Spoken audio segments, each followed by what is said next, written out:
Welcome to my YouTube channel. उम्मीद है आप सब अच्छे से खैरियत से होंगे। So guys, today we start our lecture number 10 which is about quantitative, contemporary and emerging views of management. अब यहाँ पे क्वांटिटेटिव अप्रोच टू मैनेजमेंट की बात हम करेंगे कि इसमें ये होता है कि आपने अगर डिसीजन मेकिंग करनी है तो क्वांटिटेटिव टेक्निक्स का इम्प्रूव होना और उनके इस्तेमाल से आप किस तरह से हर चीज़ को बेहतर बना सकते हो। पहले तो हम सिर्फ एम्प्लॉयज़ की बात कर रहे थे, उनके बिहेवियर की बात कर रहे थे, उसके अलावा हम मशीनरीज़ की बात कर रहे थे। लेकिन यहाँ पे क्वांटिटेटिव अप्रोच से मुराद ये है कि आपने अदाद शुमार जो बजट बनाना होता है, जो शेड्यूलिंग करनी होती है, उससे आप अपने डिसीजन को किस तरह से बहुत इम्प्रोवाइज़ कर सकते हो। अब वो कह रहे हैं कि आज के जो मैनेजर हैं वो क्वांटिटेटिव अप्रोच का किस तरह से यूज़ करते हैं। तो अब यहाँ पे मैनेजर किस तरह से यूज़ करते हैं, ज़ाहिरी बात है एक क्वालिटी एश्योरेंस डिपार्टमेंट अलग से बनाया होता है, उसके अलावा जो बजट बनाते हैं, उसके अलावा जो शेड्यूल बनाते हैं, उसके अलावा जो ऑर्गेनाइज़ करने के लिए प्लान बनाया जाता है, ये सब किस में आ जाता है, क्वांटिटेटिव अप्रोच में आ जाता है।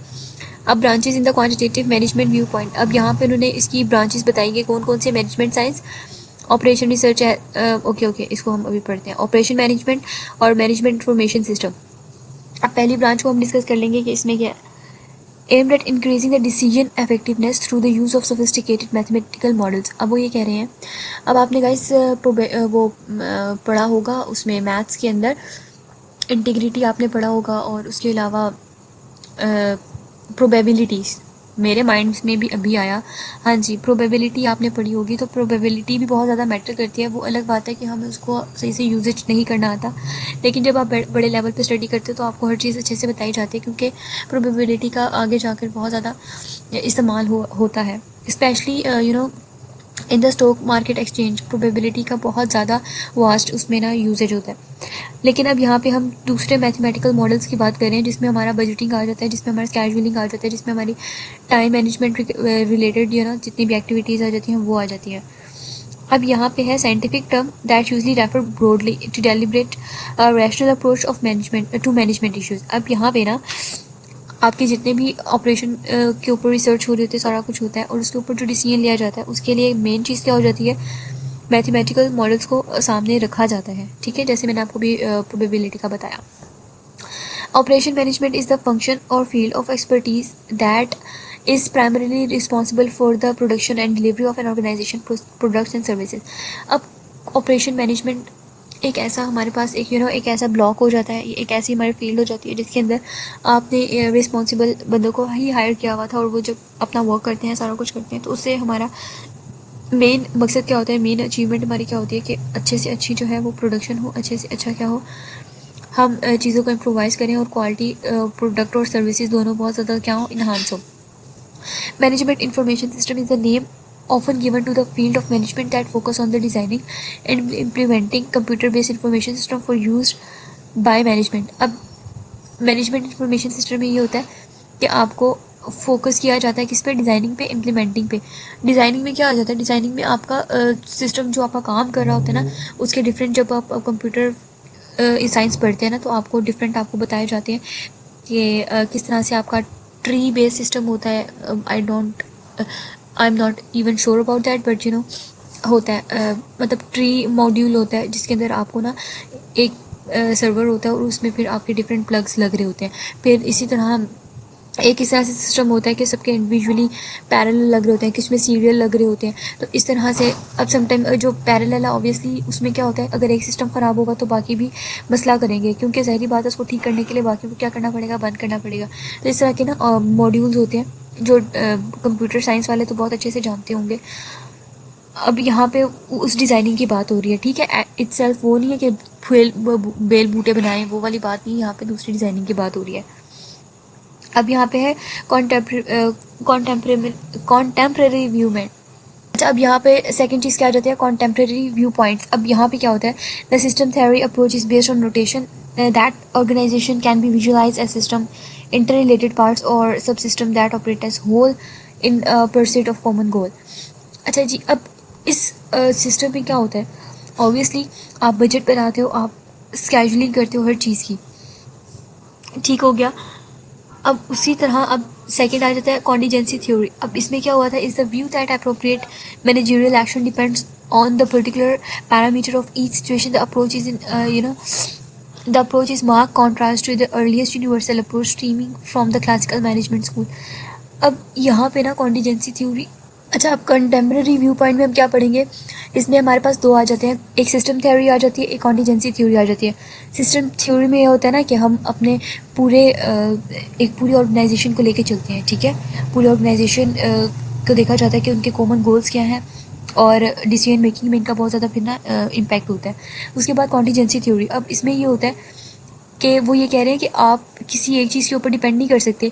लाइक अगर आपने एक डिसीजन लिया था, वो एक जगह पे सूटेबल था, वो वहाँ पे सूट भी कर रहा था, अब ऐसा नहीं आप 10 जगह पे वो एक ही जो है तरीका इस्तेमाल करें। आप सिचुएशन वाइज जहाँ पे जो तरीका इस्तेमाल होता होगा वो करेंगे। इन शॉर्ट कॉन्टीजेंसी थ्योरी में सिर्फ इतना ही है। अब इमर्जिंग व्यूज़ में क्या आ जाता है, अब वो यहाँ पे ये कहना चाह रहे हैं कि अब जो हमारी ऑर्गेनाइजेशनल एम्पावरमेंट है और उसकी जो है, तो उसकी जो पॉपुलैरिटी है वो सिर्फ ये नहीं है कि महदूद है, वो इंटरनेशनली अपने आप को मनवा रहे हैं, इंटरनेशनली वो काम कर रहे हैं, ठीक है। अब इस तरह ग्लोबलाइजेशन और एंटरप्रेन्योरशिप आती है। ग्लोबलाइजेशन में क्या होता है कि डिफरेंट आप बिजनेस के साथ इंटरेक्ट करते हो और अपने ऑर्गेनाइजेशन को डिफरेंट जगहों पर क्या करते हो, इंट्रोड्यूस करवाते हो। अब इसी तरह एंटरप्रेन्योरशिप में ये होता है कि आप मतलब नई नई अपॉर्चुनिटीज़ को देखते हो, अवेल करते हो, या उनको एक किस्म का नई नई चीज़ों का ईजाद करते हो। ईजाद वो वाली ईजाद नहीं है जो चार्ल्स बेबेज ने की थी, नो। ये होता है इन्वेंशन इन आइडियाज़। आप नए नए आइडियाज़ निकालते हो, उसमें इनोवेशन करते हो, फिर उसी में ही आप ग्रोथ भी करते हो। तो वैसे भी हमारे जो बाकी मुल्क पाकिस्तान है, उसमें एंटरप्रेन्योरशिप की बहुत ज़्यादा ज़रूरत है, क्योंकि आजकल अगर ज़्यादा इधर उधर देखा जाए तो मोस्टली क्या होता है, हम यंग जनरेशन को रील्स स्क्रॉल करते हुए देख रहे होते हैं। तो अगर रील्स स्क्रॉल करते ही हम उनको देखेंगे या उनका एक टाइम प्रॉपर एक गुजर जाएगा, तो उसके बाद हम नहीं एक्सपेक्ट कर सकते कि उनके अंदर कोई एंटरप्रेन्योरशिप वाली कोई क्वालिटी आएगी, क्योंकि ये पैदा करनी पड़ती है, ये आपको इसके ऊपर वर्क करना पड़ता है। ऐसे नहीं है कि कोई बैठा हुआ है तो उसके अंदर जी उसने सोच लिया, नहीं।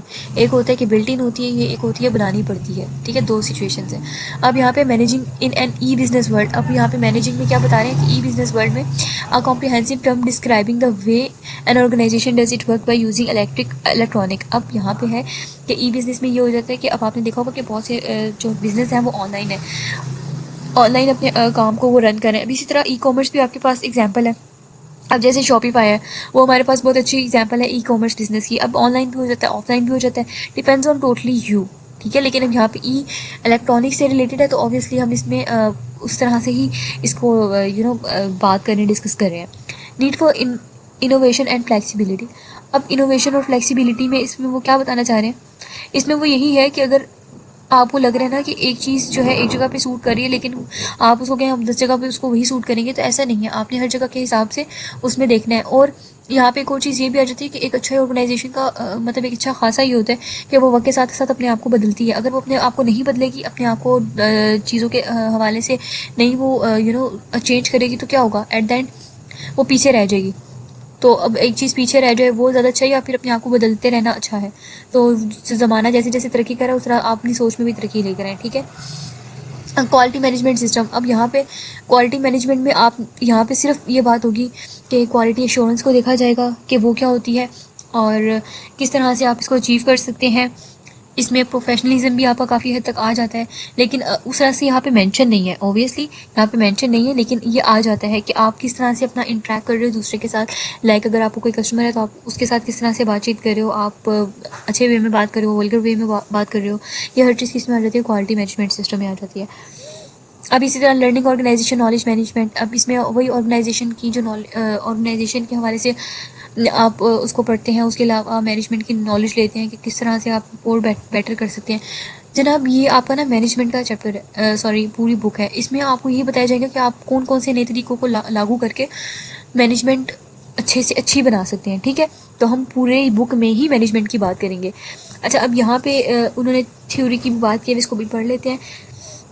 लर्निंग ऑर्गेनाइजेशन नॉलेज मैनेजमेंट, अच्छा ये मैं आपको बता चुकी हूँ ओवरऑल। इसका मतलब हम मेन चीज़ ना खुलासा देख रहे हैं, वो खुलासा आपको ऑलरेडी पता चल गया। बस आप अपने कॉन्सेप्ट क्लियर करना है, ताकि जब भी आपके सामने MCQs आए जाएँ, जब भी आपके सामने कोई चीज़ आए जाए, तो फिर आपको पता होना चाहिए कि अच्छा हाँ हमारा कॉन्सेप्ट क्लियर है, इसका आंसर यही होना चाहिए। अब थ्योरी जी, अब थ्योरी जी में क्या आ जाता है, अब कुछ लोग इसको जी पढ़ते हैं, कुछ लोग जेड पढ़ते हैं, आपने जो पढ़ना है पढ़ लीजिए, ठीक है। विलियम ओचेज, अब इनका नाम बड़ा ही कोई ना फैंसी सा है, आउचिस, ठीक है। तो इन्जॉय कीजिए। Theories he combines positive aspect of American and Japanese management. अब इन्होंने क्या किया था कि इन्होंने कम्बिनेशन किया था अमेरिकन और जापानीज मैनेजमेंट का। गाइज मैं आपको एक बात बताती चलूँ, यहाँ पे जो जापानीज़ है ना वो बहुत ज़्यादा ही एडवांस दौर में है, बहुत ज़्यादा ही एडवांस दौर में है। अब आपने उन्होंने कितनी चीज़ों पे काम किया, उन्होंने अपने मैनेजमेंट पे काम किया, उन्होंने अपने प्रोडक्शन हाउसेस पे काम किया, उन्होंने अपने ओवरऑल उनके आप जाएँ तो आपको लगेगा पता नहीं कौन सी दुनिया में आ गए, उन्होंने इतनी तरक्की कर ली है।